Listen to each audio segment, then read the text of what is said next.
General Rowny, I believe that helicopter pilots would be interested in learning about the struggle to get the concept of arming Army helicopters approved, which you described in your recent book, Smokey Joe and the General, and another you collaborated on, The Class of '41, the class that went to war and shaped America.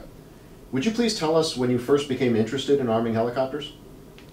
Yes, in 1951, I commanded the 38th Infantry Regiment in Korea.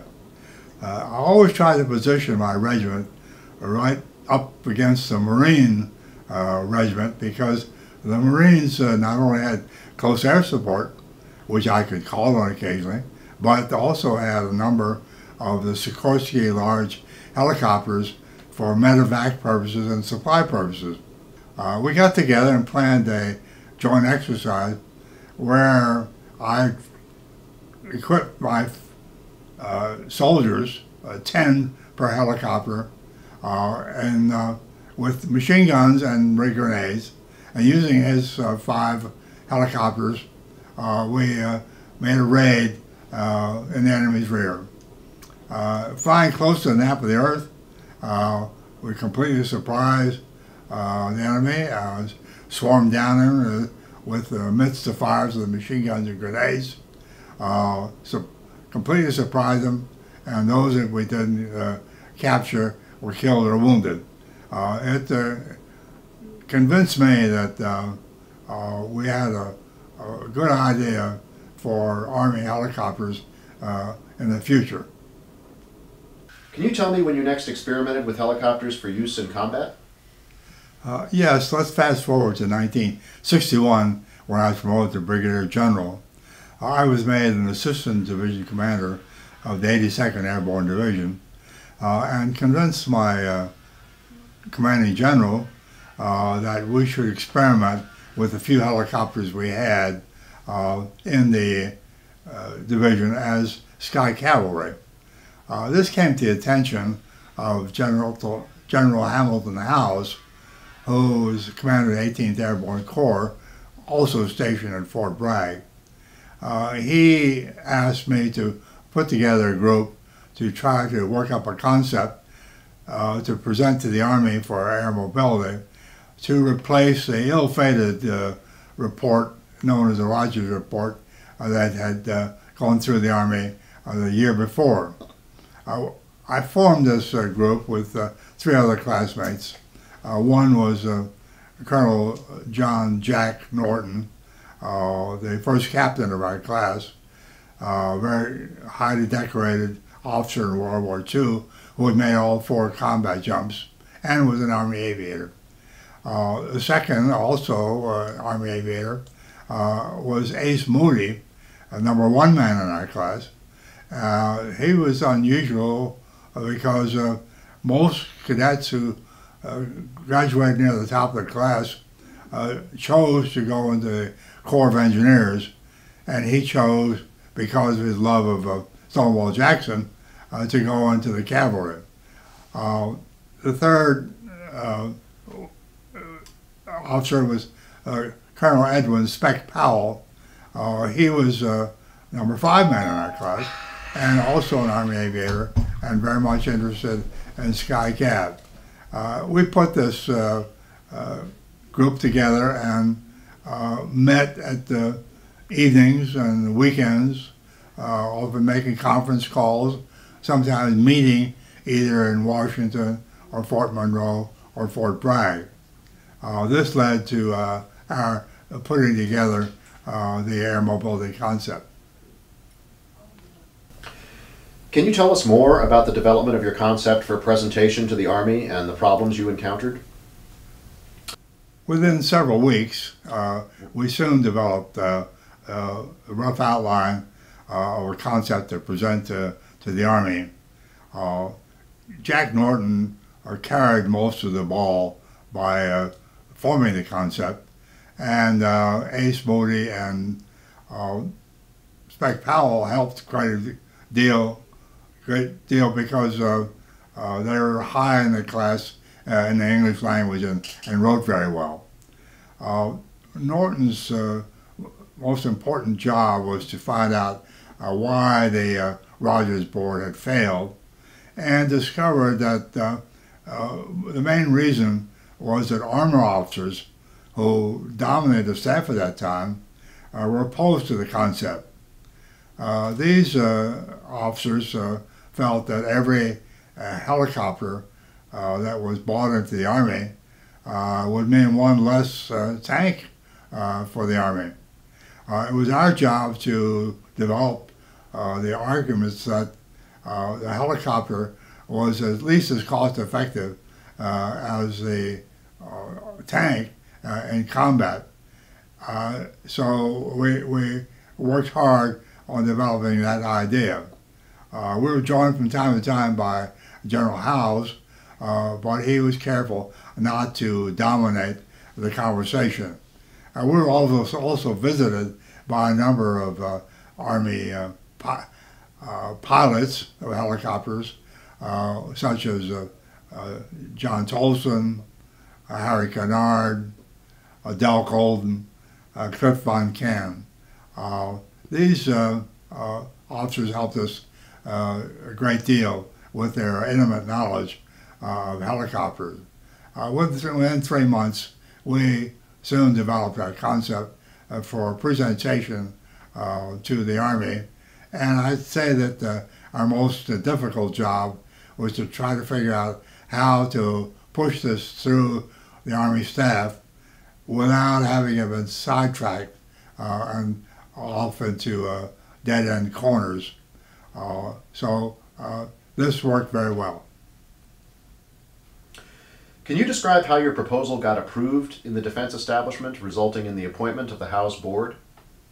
Yes, Jack Norton shepherded our study step by step through the Army staff, getting it to the places where he knew it would be approved and avoiding those places where he felt they would get opposition.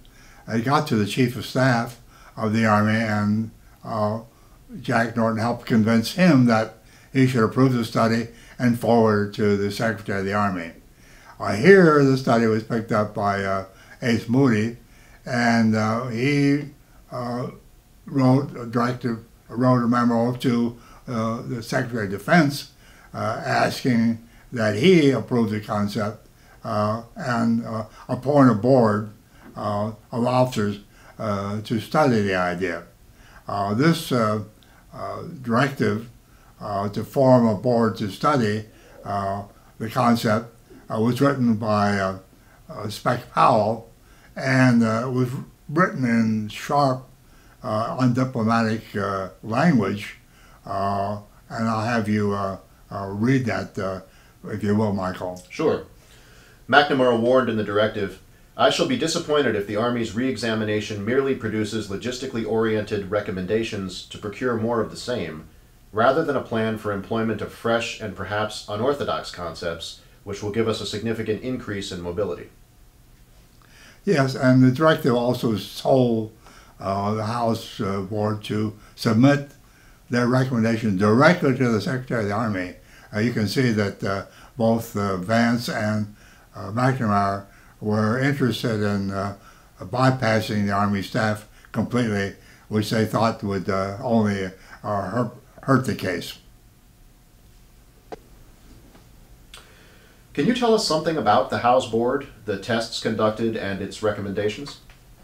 Yes, the House board was quickly formed. Was to consist of Howes himself and 12 other officers on his board, 2 of whom were Jack Norton as Howes' Chief of Staff and I as the Director of Tests. We put together a series of 3-month tests which used all of the helicopters then in the U.S. Army inventory and 3 regiments of the 82nd Airborne Division as the human element with the helicopters. We experimented with how sky cavalry might be used in warfare in Europe should the Russians attack, and also how they might be used to counter insurgents in Vietnam. They were highly successful, and we quickly submitted these test results up through the chain of command to the Secretary of the Army. Hamilton House, following his instructions, was very bold indeed, and recommended that 5 divisions of Sky Cavalry be put together for the Army. This came as quite a shock in the Department of Defense, and particularly among the Army officers. And Secretary Vance decided to tone it down quite a bit and recommend that only 1 division be formed. But even before that was reformed, he recommended the concept be tested under live conditions in Vietnam. Our Cabal of 4 was elated, and I particularly so, because I was rewarded by being appointed to be a 2-star general to command the 1st Cavalry Division in Korea. Can you tell us about the deployment of armed helicopters to Vietnam and testing them in a combat role? Yes, when I was in Washington, settling my family there prior to my going to Korea to command the 1st Cavalry Division, I was summoned to the staff, or the Chief of Staff for the Secretary of the Army. Secretary Vance said that the officer who had been picked to test the concept in Vietnam declined, saying his wife was ill, and that he decided that I would take over the job. I was initially crestfallen because I wanted to be the first officer to command a division who had served in the Army only 20 years. But I soon became convinced that it was a valuable thing to do to promote the Army's concept, team of Army helicopter. So I asked for 25 hand-picked officers and 25 scientists from Johns Hopkins to be assigned to me to go to Vietnam, along with all the helicopters we could muster at the time, which numbered 15.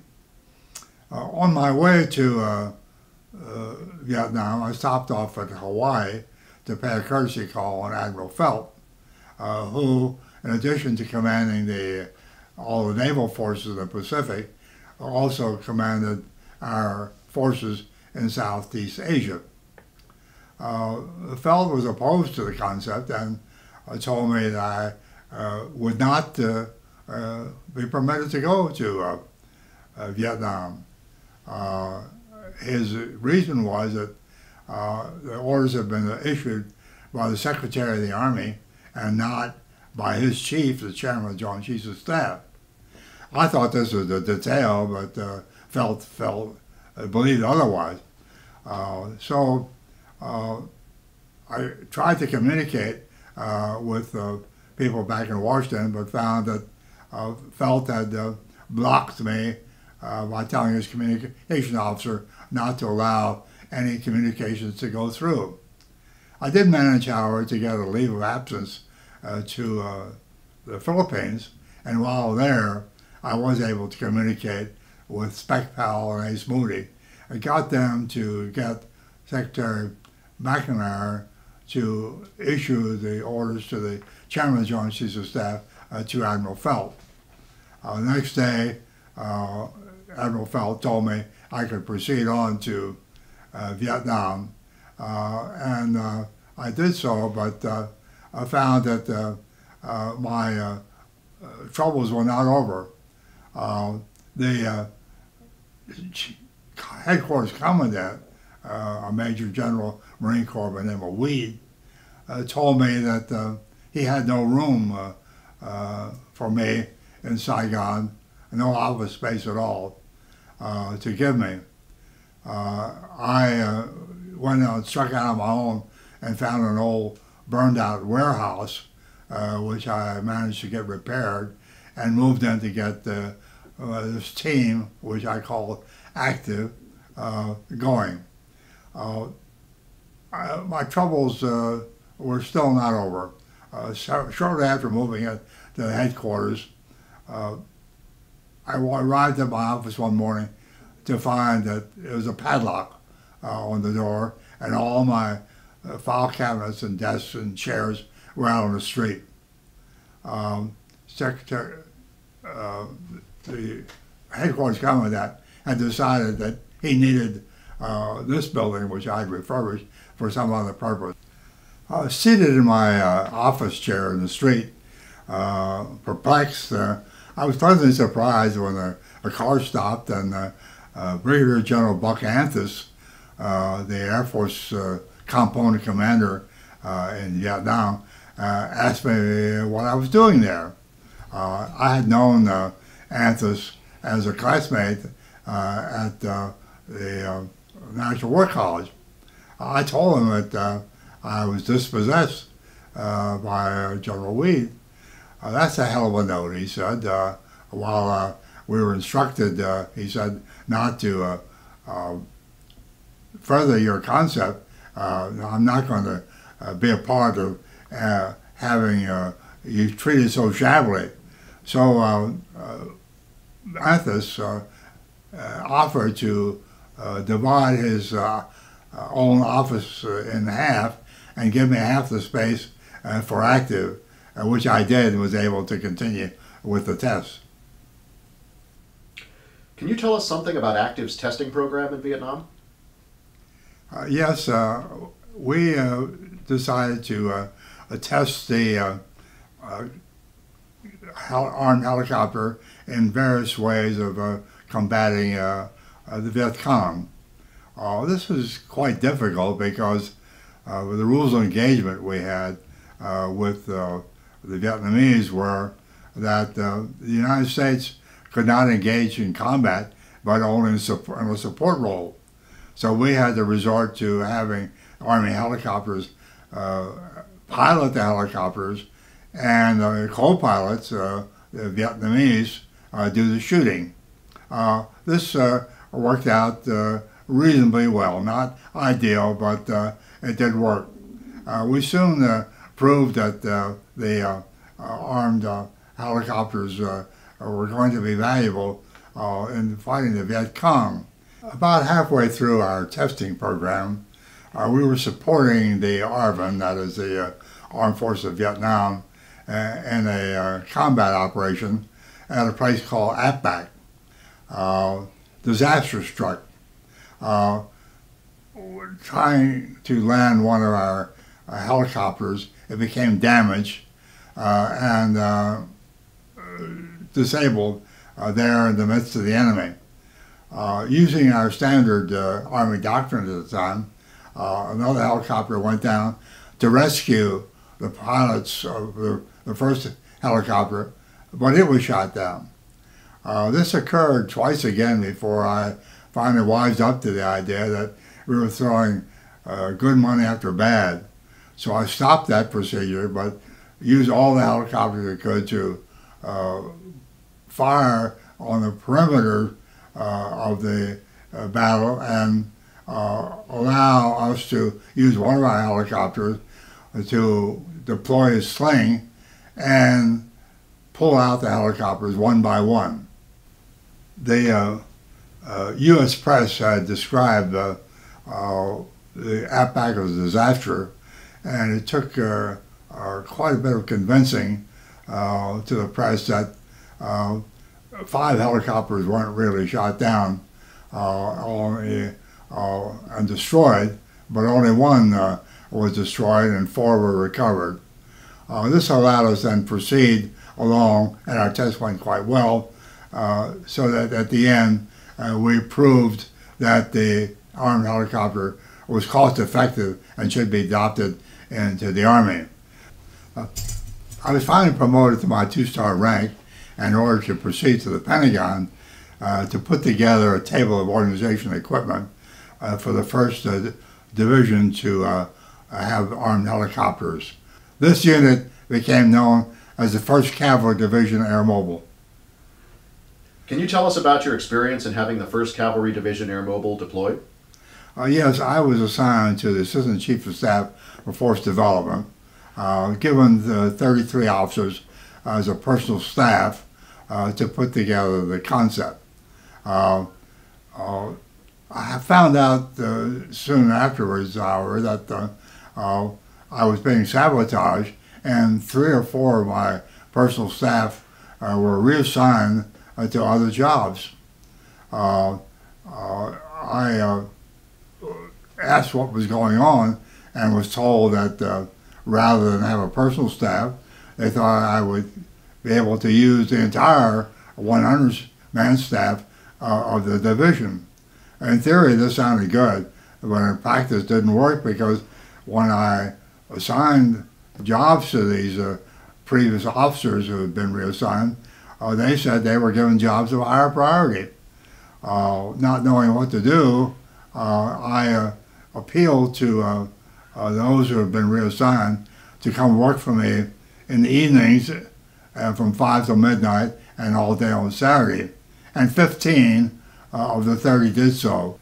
It had been a long struggle, but I was convinced that if the division would go into combat, it would prove itself, and it did so in spades. It became the standard for all combat operations which the Army employed, especially in the Gulf in the subsequent years.